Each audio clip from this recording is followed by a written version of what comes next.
Members will be recognized by order of seniority for their 5 minutes of questioning.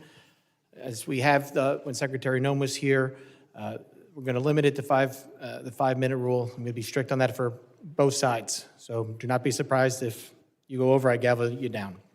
I now recognize myself for 5 minutes of questions. Acting Director Lyons, I understand that you cannot discuss the details of the 2 recent shootings in Minnesota because they are subject of several investigations, including by the FBI, the Department of Homeland Security, and the DOJ Civil Rights Division. Once concluded, will you commit to providing the reports and findings of each investigation to this committee? Yes, Mr. Chairman, we're fully committed to give you the full and unabridged investigation and the outcome. Thank you. Commissioner Scott, can the committee have the same commitment from you? Yes, sir. Thank you both.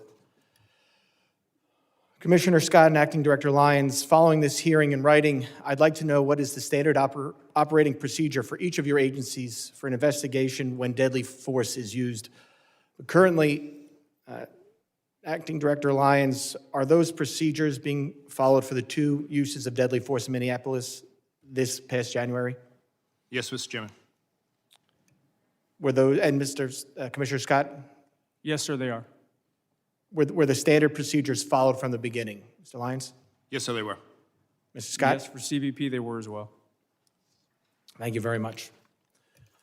We're all obviously concerned about officer safety and have seen and heard about increasing threats and assaults against law enforcement. Director Lyons, are your officers trained regarding the difference between a protected protest and what is unlawfully impeding law enforcement? Yes, sir. Deportation officers and special agents are taught at the Federal Law Enforcement Training Center. They are taught in defensive tactics, personal safety, but as well as laws to include First, Second, Fourth, Fifth, 10th, 14th Amendment. The officers are trained before they go out into the field, and then while they're in the field. They are specialized training in disturbance control and other special tactics. Commissioner Scott, are your officers similarly trained? Yes, they are. At FLETC, ongoing training in the field, and then anytime we're deploying them to the interior, they get updated law refresher training to include First Amendment and Fourth Amendment. So I want to focus on the training here because with the historic investment in both ICE and CBP, there was a surge in hiring.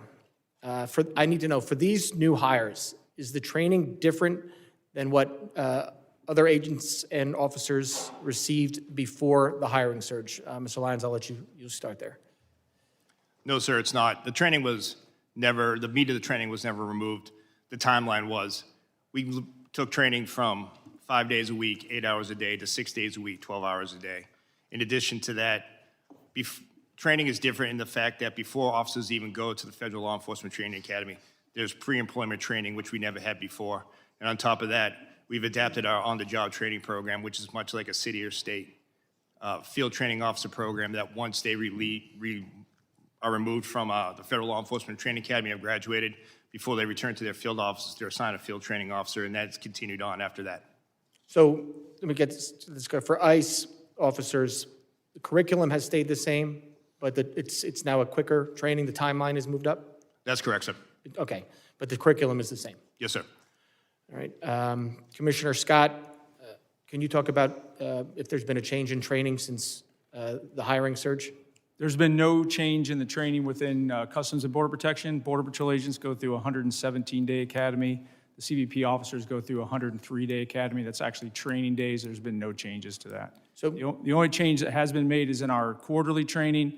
We've added scenarios based on what we most likely think they will encounter in the field. So we've actually added some of the protest type encounters as well.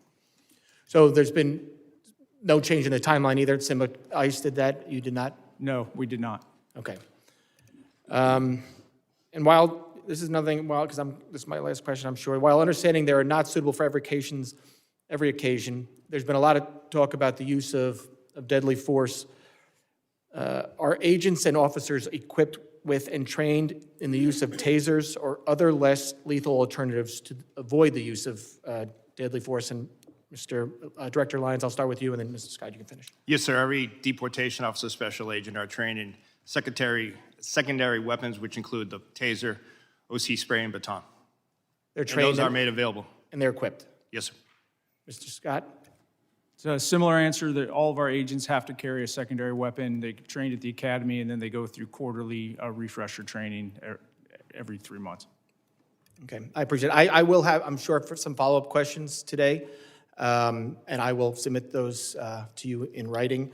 But with that, I yield back, and I now recognize the ranking member for 5 minutes of questions.